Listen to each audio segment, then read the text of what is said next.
Yeah,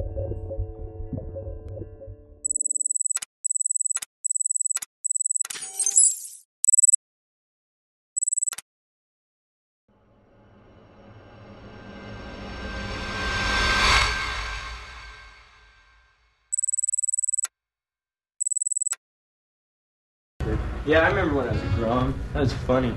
When I was gromming, I used to surf just terrible waves, just flat, mushy waves closing out, onshore winds, cold out, and I'd stay out all day because I wanted to be able to surf as good as anyone else. And I think that's what it takes because, I think that's what's helped me out so far in my life.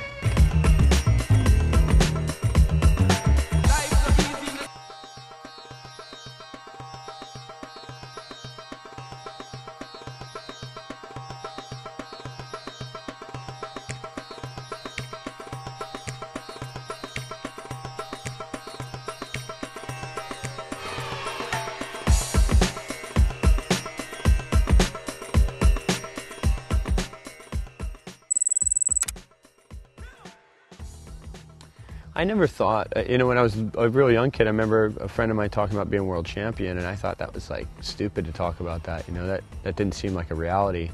I would literally like paddle for waves and say, if I catch this wave that, it doesn't look like I can catch, I'm going to win 5 world titles, or I'm going to win whatever, I'm going to win the contest this year. I would sort of put these little motivations in my head, and so those games I would, obviously ultimately end up paying off.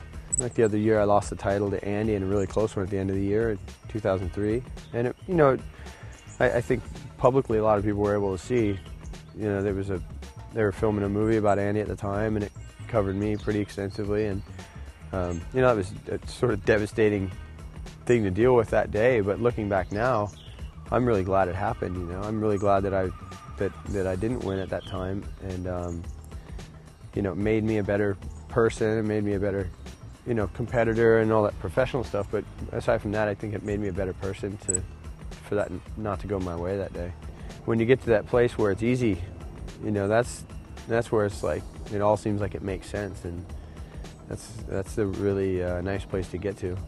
I feel like I put so much of my heart and soul into the moments where I'm here that I end up burning myself out in some way, and I want the distance from it. When I quit the tour and I was off tour for 3 years, I rarely would look at the contest results and stuff. And it's strange right now, being in the middle of it, to think back and go, gosh, I wouldn't even know for a couple months who won the last contest or who was doing what, and it didn't really matter to me. It was like a different universe to me in some way. I think the real sort of zen of surfing for me is that's just a in-the-moment thing completely. As the wave presents itself, you do what's sort of possible or asked of you to do. It's like you find that line, you find the timing, and it's just strange how, like, when you do an off lip at the right section, it sets you up for the next section perfectly. There's some kind of connection between people and the environment that it seems so natural, and when it's done the right way, when you see somebody link things together on a wave just the right way, it's like that thing already existed. It's like that's exactly what was supposed to happen. My ultimate goal is to be just clued into that at all times. That would be my ultimate in life, is to feel like I'm really in tune.